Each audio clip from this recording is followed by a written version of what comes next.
Welcome back, everyone. This is David Pike once again with Motorcity Mechanic.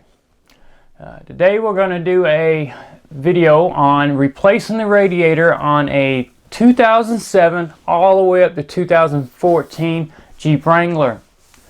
I'll show you step by step what you need to remove, such as the grill, a couple shrouds, everything from getting your hoses unhooked to where some of the bolts are located that maybe you can't see. I'm going to go ahead and show you step by step where they are and how to take them off.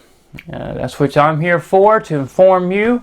So with that, go ahead and make yourself comfortable, get you something to drink, something to snack on, and watch me do all the work and get my hands dirty for you.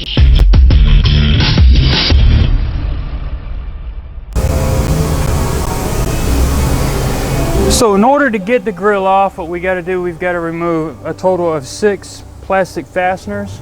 We got 1, 2, 3, 4, 5, 6. They're simple pull-up style. Just get you a little tool like this. It's got a little pointed edge on it. That's what I use. It gets up under, pops it up. I try not to use side cutters. They have a tendency to want to break them. So what I do is I work on getting these up. Like I said, we've got a total of 6. And usually what happens, sometimes they'll come out in one piece or they'll come out separate. You'll get the center piece out and then have to worry about getting the rest of it out. So that's what they look like. So we'll go along top edge here, and that's how we're going to work on getting this grill off the front. Now the reason why we got to get the grill off the front is we've got some bolts for the AC condenser where they mount to the radiator. And that's why we're going to be removing the front grill to get to that. So we'll go ahead and jump to the front and you can watch me take the grill off. So now we got the fasteners across the top off. Now the rest of the grill just snaps in, almost like basic trim inside of a car, just snaps on.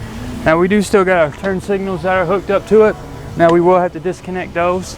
So what we do is we'll start grabbing from the top and start working our way loose, start unsnapping it.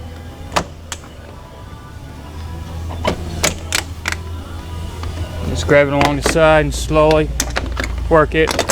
And there we go. We got it completely loosened. And now we'll just work on getting the connectors off. Now what I like to do is I just go ahead and just twist it and get the bulbs out of it. I'm not too worried about the connectors because then I can fight with those. Otherwise I just twist it and get the bulbs out. I'm good to go. Now we can go ahead and gently, neatly put our grill off to the side. And then we get a little more access to the AC condenser and to the bolts that hold it to the radiator. So now what we're going to probably do is go ahead and move on to getting the plastic upper radiator shroud off, and that's held in with approximately 4 plastic Christmas trees. So we'll go ahead and start doing that. Now to get those Christmas tree fasteners off, or as I call them, I've got a couple tools I use to help pry them up. That way I try not to damage them. Sometimes though, unfortunately, they've been on there for so long or don't want to come loose that you can't help it. We got one here. Work on number 2, 3. This one's being a little tight. He says sometimes they'll come up real easy, sometimes they won't, and then sometimes the ones that don't want to come up will eventually break. That one came off fine. Now we'll sit that to the side. Now we got a little more easier access to the shroud for the radiator fan, as well as the overflow hose and the radiator hose. So we'll start working on getting a few items off. We'll probably go ahead and move on to getting the air box out of the way next. Now with the air box, it has a rubber boot that goes into the intake. There's a band clamp. It's got an 8mm on it. I'll just go ahead and back that off. All right. A little bit more, and we do have the air intake sensor we got to disconnect and release. Now I'm not going to take the whole box out together as one piece, so what I'm going to do is unclamp the air filter box.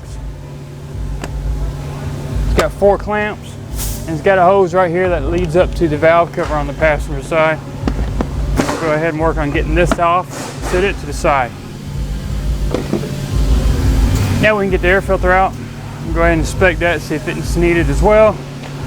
And then the lower air filter box. Now it's held in with some plastic pins going into rubber bushings. try to take care of taking them off. They do have a tendency sometimes to want to snap off because they stay in that bushing pretty well.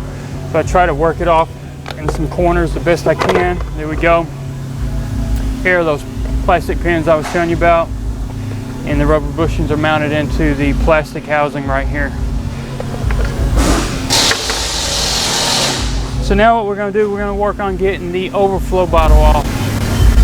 Now getting the overflow bottle off is pretty simple. One thing we want to do is go ahead and disconnect the hose going to the radiator neck. Now the container just sits inside the shroud and a little groove that's there, and it goes down, snaps in. It sits in there kind of loose, so you can just probably basically just grab it firmly enough and you can get it up. There you go. We'll go ahead and sit that off to the side. Now when you sit it somewhere, keep an eye on the hose and the fluid, because if there's fluid in it, you have a tendency to spill it everywhere. Kind of what I recommend doing is putting the hose inside and finding a place where you can store it standing up.